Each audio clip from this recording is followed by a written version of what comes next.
Most people spend 35 to 40 years working before they rest. Arthur Sicard spent 31 of those years on a single idea. Not a company, not a career, one machine. This is the story of the longest invention in Canadian history, and the man who refused to stop. December 17th, 1876, Saint-Léonard-de-Port-Maurice, Quebec. A child is born into a farming family during a Canadian winter. Snow is not seasonal here. It is structural. It defines what is possible and what is not. Arthur Sicard grows up on his father's dairy farm. Every winter, the same problem. Snow buries the fields. Time equals 350 milliseconds. Cows cannot graze. Feed cannot be moved. Everything stops. The farm doesn't stop needing care. Only the weather refuses to cooperate. In 1894, Arthur is 18 years old. He is standing in the field when he sees it. A grain thresher working across the farm. Rotating blades, pulling material inward, processing it, ejecting it. He watches for a long time. Then a question forms. What if those same blades could move snow? He says nothing to anyone. He has no engineering degree, no technical training, no money. Time equals 350 milliseconds / greater than, no connections. He has a farm, a question, and time. For a man of 18 with nothing else, that is enough to begin. 1896. Arthur Sicard is 20 years old. He begins building his first prototype inside the family workshop. Wood, salvaged metal, hand tools. The machine takes shape slowly. Then it fails. He takes it apart. He starts again. This pattern, build, fail, rebuild, will repeat for over 3 decades, not 3 years. 31. A timeline so long. Time equals 350 milliseconds greater than it is difficult to hold in the mind. When Arthur begins his first prototype, there are no automobiles on Quebec roads. By the time he finishes, the streets are full of them. During the day, he works the dairy farm, feeding, milking, hauling, earning the wages that will fund every prototype. At night, he returns to the workshop. He does not separate his life into ambition and obligation. He runs them side by side. He saves every dollar he does not need to live. There will be no investors. He will not ask again. Not after the first rejections. Not after the 10th. The savings become material. The material becomes prototype. The prototype becomes failure. The failure becomes knowledge. He approaches banks. He explains the concept. He shows drawings. He is refused. He approaches investors. He is refused again. He finds engineers willing to evaluate the idea. They call it impossible. The rotating mechanism would jam. The snow would freeze. The chassis couldn't support it. He walks home. He does not quit. This is the part of the story that is hardest to explain to someone who has not experienced long rejection. The walking home, the going, back to the workshop, the picking up the tools. Not dramatically, not with speeches, just quietly, again. The blades jam. He redesigns. The mechanism freezes in sub-zero temperatures. He finds new materials. The ejection angle is wrong. He recalculates. Each failure costs time and money he cannot easily replace. Each failure is also, quietly, a solution to a problem he did not previously know existed. The years move. Quebec changes around him. Cities grow. Streets multiply. The automobile arrives and multiplies. By 1910, Montreal is a city struggling beneath its own winters. Horse-drawn ploughs cannot clear streets fast enough for the traffic they now carry. Something will need to change. Arthur already knows what.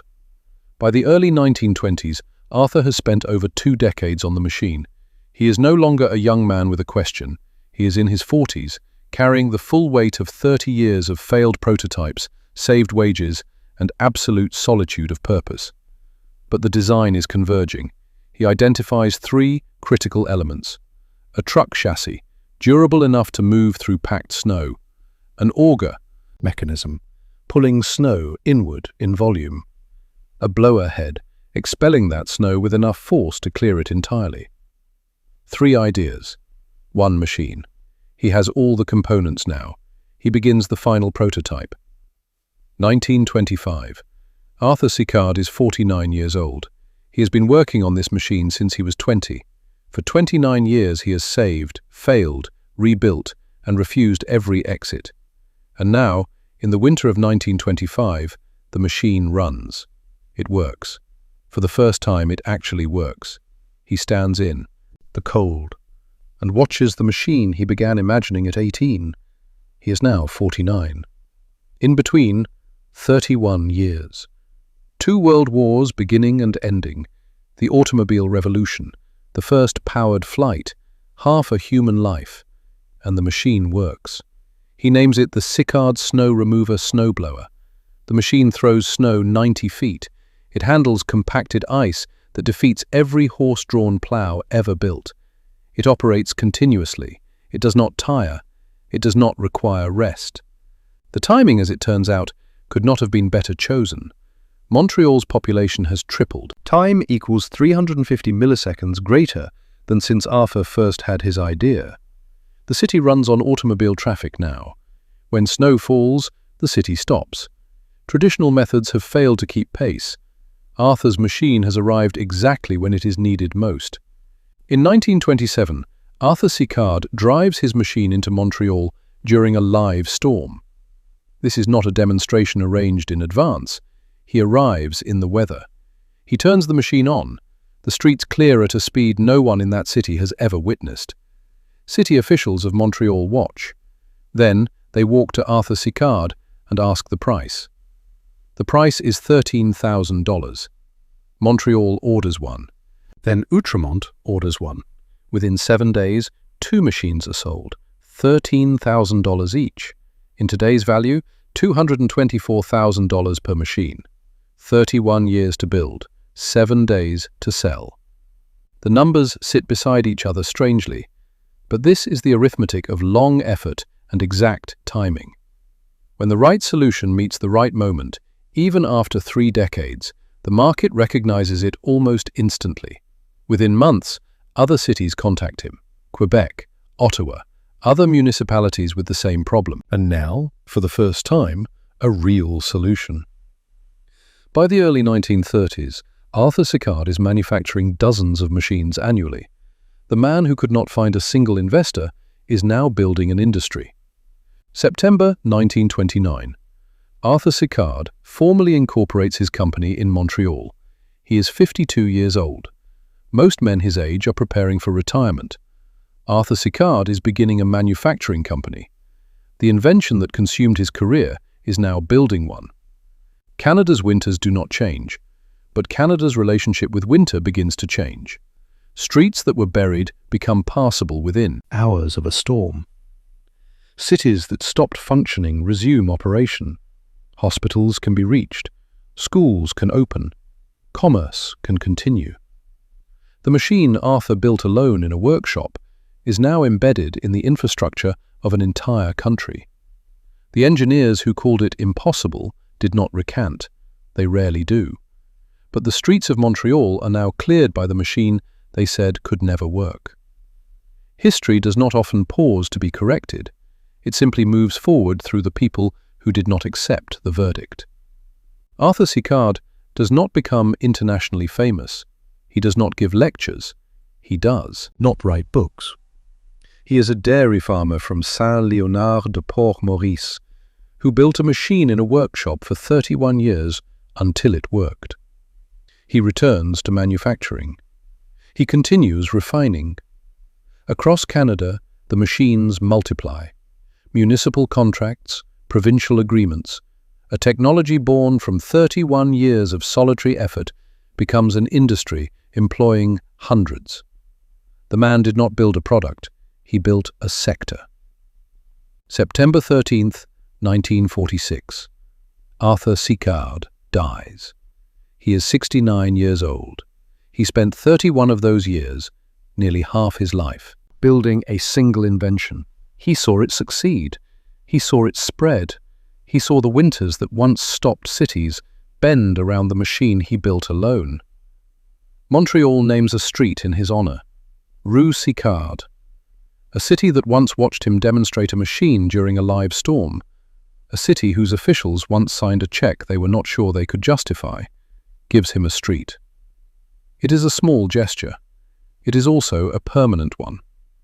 In 1995, Canada Post issues a commemorative stamp bearing Arthur Sicard's image and machine. A country acknowledging, 49 years after his death, what one man's refusal to stop had produced. The stamp is small. The acknowledgement is large.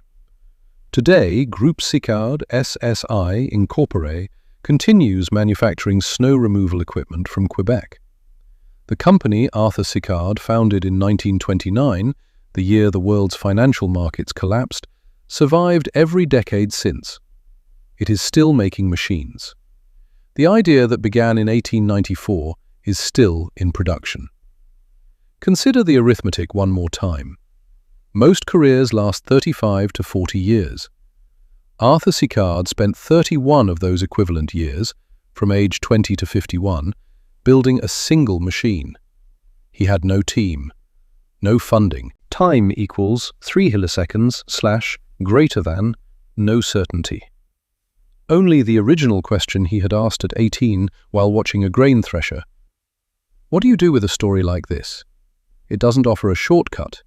It doesn't promise that effort is always rewarded within a comfortable timeline. It only offers the honest account of what happened when one person refused to stop, not for a season, not for a decade, but for a career. 31 years of rejection is not a romantic number. It is an enormous number. It is longer than most marriages, longer than most friendships, longer than children take to reach adulthood. Arthur Sicard was rejected by every institution that evaluated him, and he went back to the workshop every time. 7 days to sell. That number also deserves attention. Not 7 months, not 7 years, 7 days. When the right solution appears at the right moment, the market does not deliberate for long. 31 years of preparation compressed into 1 week of result. This is not luck. This is what readiness looks like. If stories like this matter to you, consider subscribing. It is a small action, but it ensures these stories continue to exist. If you want to directly support the creation of future documentaries, Super Thanks is available below. And write in the comments, where are you watching from? Had you heard this story before? Canada is, in many ways, a country defined by its winters. The infrastructure that makes Canadian winter livable was not handed down from some vast institution. Much of it was built by individuals like Arthur Sicard, people who looked at a problem that everyone else had accepted as permanent and decided it did not have to be. Arthur Sicard spent 31 years building a machine that most people said could not be built. He was rejected by every bank, every investor, every engineer who reviewed his plans. He built it anyway. He finished it at 49. He sold it in 7 days. He changed Canadian winter forever. Most careers last 35 to 40 years. He spent 31 on one idea, and the idea was enough.